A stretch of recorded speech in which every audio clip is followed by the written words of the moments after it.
Chapter 79. The clash began with a burst of raw power as Ouroboros thrust his scepter forward, creating a portal that sent his attack hurtling towards Rimuru in an instant. His naginata-like blade slashed through the vacuum of space with lethal precision. Rimuru, unfazed, summoned a gate before him, absorbing the attack into the void and redirecting the absorbed energy back at Ouroboros.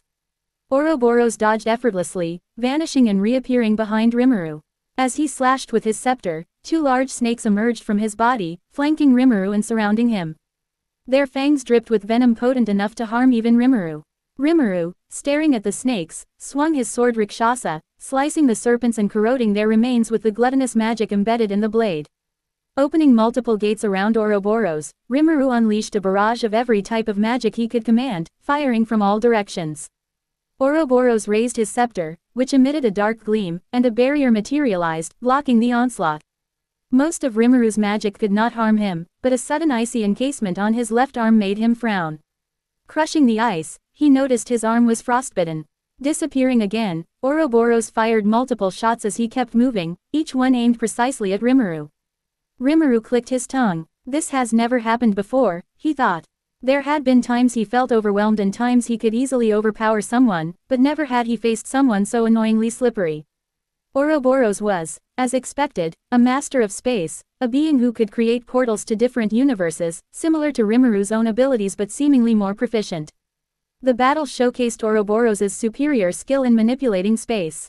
Blocking a slash from Ouroboros' scepter, Rimuru quickly turned to find his enemy behind him, performing a piercing motion towards his back. Energy bullets rained down on him as Ouroboros retreated, then instantly reappeared, unleashing more attacks. The anthropomorphic snake hissed with a grin, small portals opening around him as he pointed his scepter to fire multiple shots. He vanished again, reappearing behind Rimuru, who dodged the magical attacks appearing near him. Quote exclamation mark exclamation mark exclamation mark quote. Both beings suddenly froze in place, something causing the universe-ending entities to halt their clash. As Ouroboros grinned, Rimuru's expression grew cold. The snake couldn't help but laugh, seeing the silver primordial's dark expression. Rimuru instantly appeared in front of him, almost mimicking Ouroboros' teleportation but using sheer physical prowess instead of skill. What's so funny? Rimuru demanded, appearing directly in front of Ouroboros. His grip tightened around the snake's neck, and his sword, forged by Veldanava, aimed for Ouroboros' chest. In the blink of an eye, they were locked in a deadly struggle. Rimuru's fingers dug into the snake's scales, his arm enveloped in black smoke, corroding the scales. Ouroboros retaliated, stabbing his scepter into Rimuru's stomach. The simultaneous injuries inflicted upon both beings were grave, each ignoring their pain to deliver a fatal blow. Ouroboros' taunt echoed through the void. It's just funny seeing your face collapse from its neutral expression knowing he's dead. Rimuru twisted his sword, exacerbating the wounds, but Ouroboros, smirking despite his bloodied mouth, aimed his scepter at Rimuru's head. Rimuru clicked his tongue, evading the scepter and retracting his sword in hand. Are you sure you should be wasting your time with me? Ouroboros smirked, blood dripping from his mouth as he pulled his scepter from Rimuru's stomach and aimed it at his head. Rimuru clicked his tongue, dodging the scepter and pulling his sword in hand away from Ouroboros. Ouroboros's words struck a nerve. Now was not the time for a prolonged fight. Lucia and Milam, beloved by Veldanava, could be in dire peril. Every second mattered. Let's call it a draw, Silver Deity, Ouroboros said, wiping the blood from his mouth with his thumb. I've accomplished my goal. Rimuru stared wide-eyed as Ouroboros' injuries, which he had filled with every type of attack he knew, began healing as if they were nothing. Ouroboros displayed an expression of superiority. I have the best life domination skill of all existence. You can't kill me with just this much. With those words, Ouroboros disappeared, leaving no trace. Rimuru didn't bother waiting to see if it was a trick.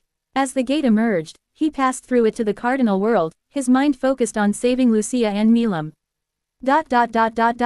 In a different location, Ain clutched the weakened Lei in her arms, her mechanical eyes reflecting her distress. The weapon she had used had severely damaged her friend. Lei, wake up, Lei. Ain clutched the angel tightly in her arms. The cause of her friend's weakened and dying state was the weapon she had fired herself. As a mechanical being, a machine said to be devoid of purpose, here she was with tears streaming from her eyes. Her friend would not respond to anything she said. Let me see. Velgrind appeared beside her, anxious at the sight of the eighth seraph's condition. What happened? What type of attack was it? She asked, turning to Ein, who silently watched the scorched dragon assess her friend.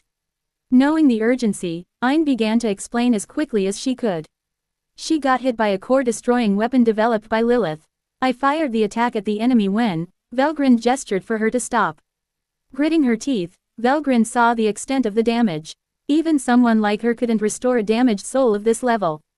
I can't heal her, but I can try to at least prolong her survival until Rimuru returns, she murmured. Ein felt a wave of relief, a glimmer of hope in the grim situation. Don't be so at ease just yet. I doubt even Rimuru can fix her soul. A majority of it has already been destroyed, and it happened when she was weakened and vulnerable. Velgrind clicked her tongue, placing her hand on the angel's chest. Ein used her skill to hasten her thoughts, searching her vast storage of data for a solution to Lei's predicament. A broken soul, how could it be fixed? Then she recalled. Rimuru was also a broken soul, yet he lived. Why was that? Was it because he had a powerful enough soul to survive on his own? Was it imbued with primordial darkness? Or was it because a being supported him when he was born? I have an idea, Mistress Velgrind. Ein moved closer to the two of them, kneeling in front of Velgrind, who was holding Lei in her hands. Velgrind looked at her with a dubious expression while Ein's face was resolute. While it's only a speculation, this should help stabilize Lei's soul. She told me in the past that we were both born with the same soul, that our situation was similar to Kaiser Rimuru. If that's so, giving her my soul should support her wavering one. Velgrind frowned, considering the proposal. Veldanava, her brother, had told her Rimuru was unstable in the past as well, only becoming stable due to his intervention by mentioning Twilight. But Twilight was dead, and she doubted Veldanava could do it with his current level of strength. I see. Are you sure? Velgrind wanted confirmation. It was basically killing a friend to save another friend. How would that make sense to any ordinary onlookers? But this was different. Usefulness and importance needed to be taken into account. Between Ein and Lei, if asked who was more valuable, the answer was simple.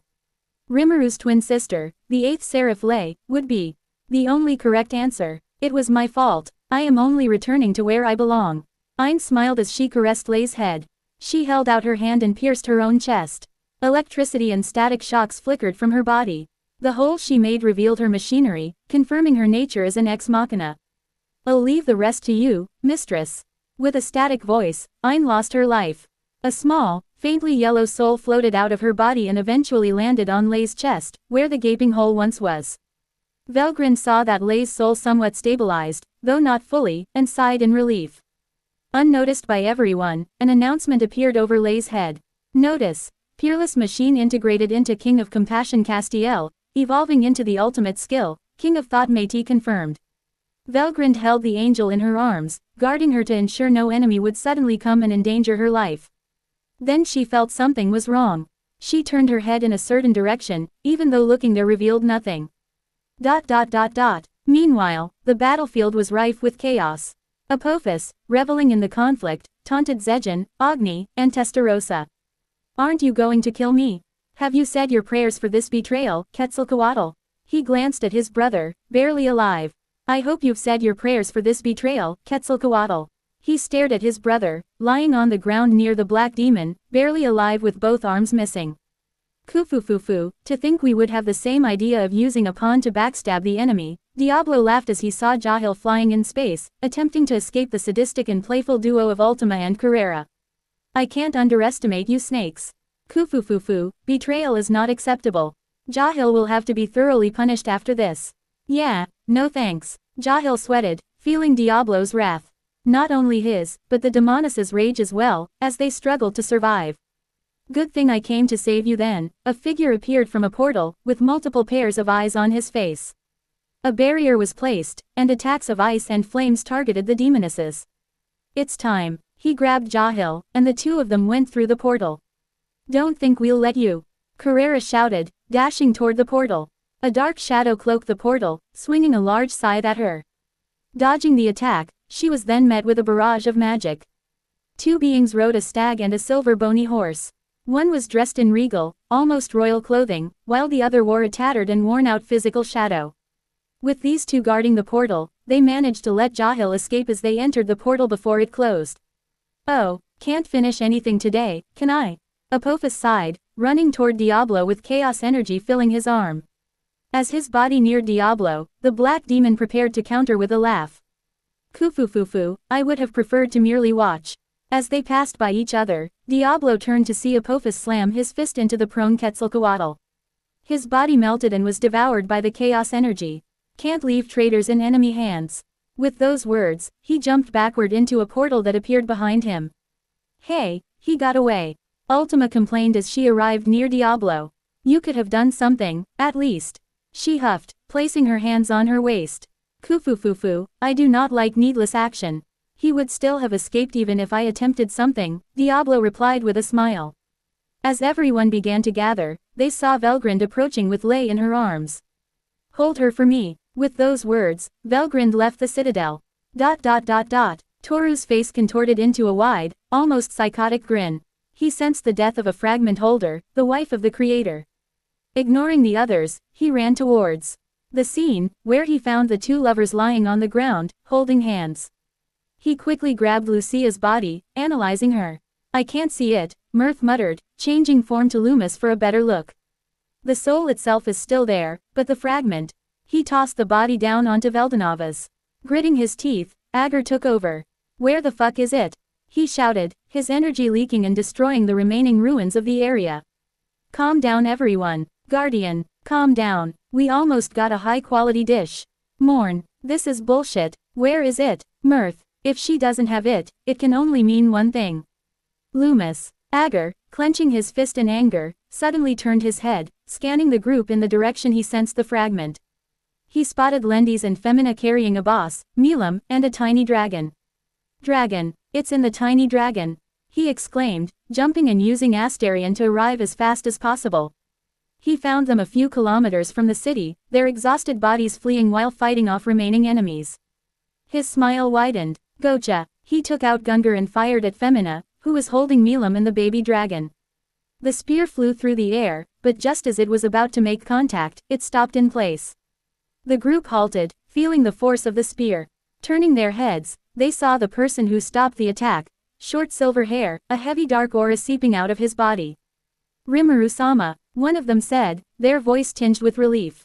Rimuru held the spear down and turned to Milam, who had been crying after not feeling her mother's warmth. He walked towards her and wiped her tears as she held his fingers. He gave a small smile, relieved he could at least keep his promise to keep her safe. He found a note tucked into Milam's clothing, a message for him from Veldanava. Opening the note, he could only give a dry laugh. He nodded to the baby dragon. Rimuru, make sure she dresses appropriately once she grows up, Veldanava. Everyone inside Toru's body froze.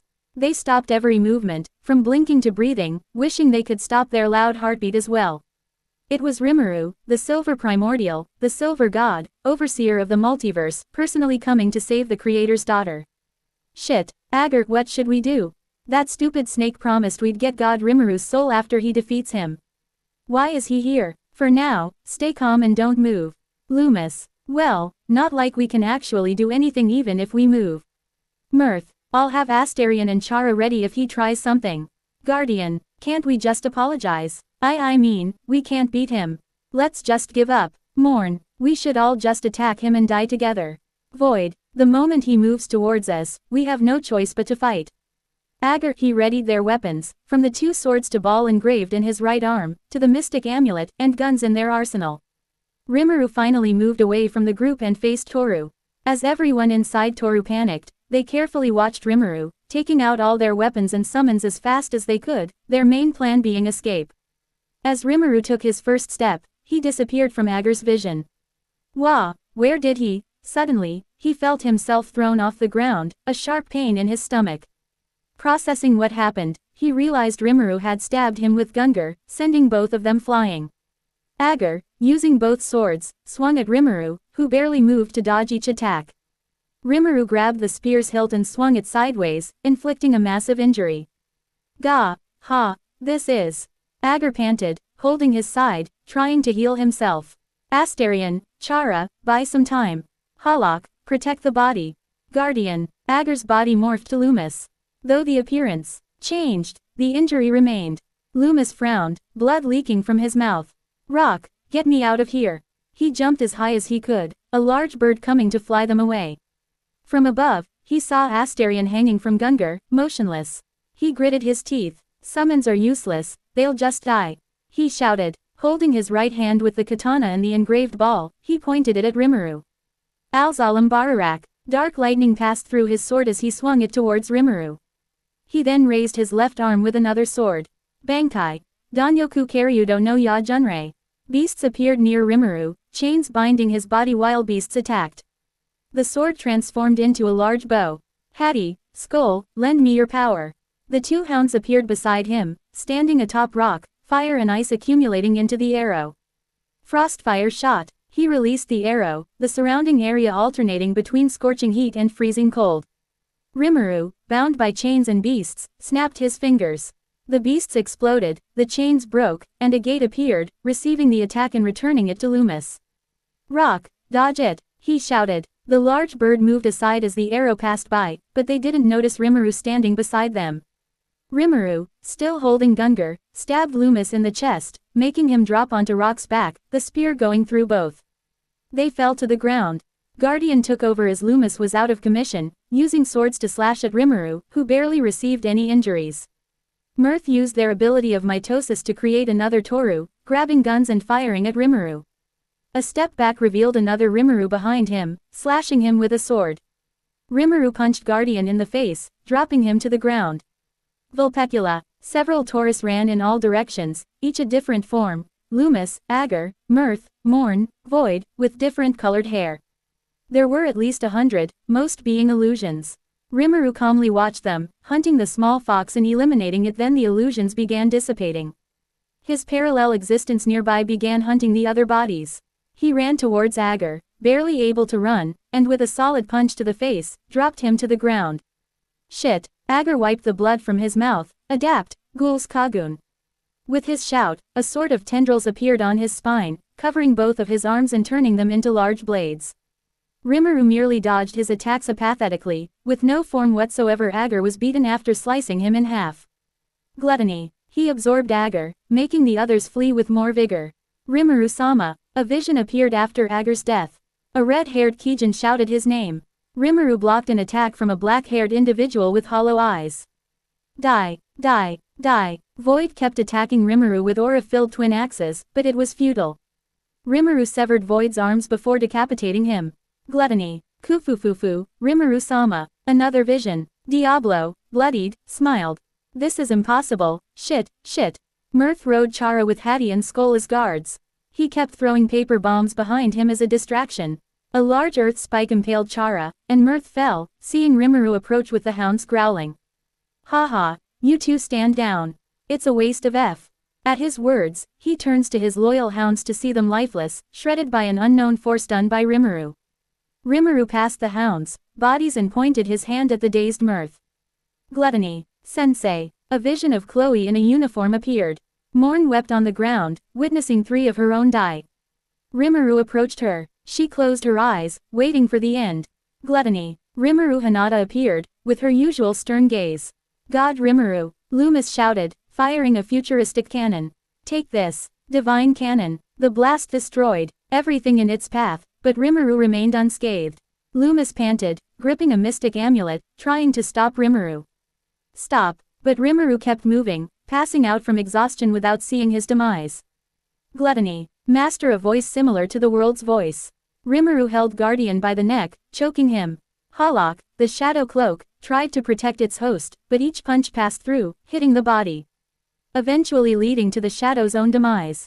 Punch. Again N. Again N. Again N. Again N. Again N. Again N. Again N. Again. Is that all? Rimuru finally spoke, looking at the bloody mash below him. The head and body were barely visible, splattered everywhere. Yet Rimuru remained spotless. He held out his hand to Toru's body. Gluttony. To be continued.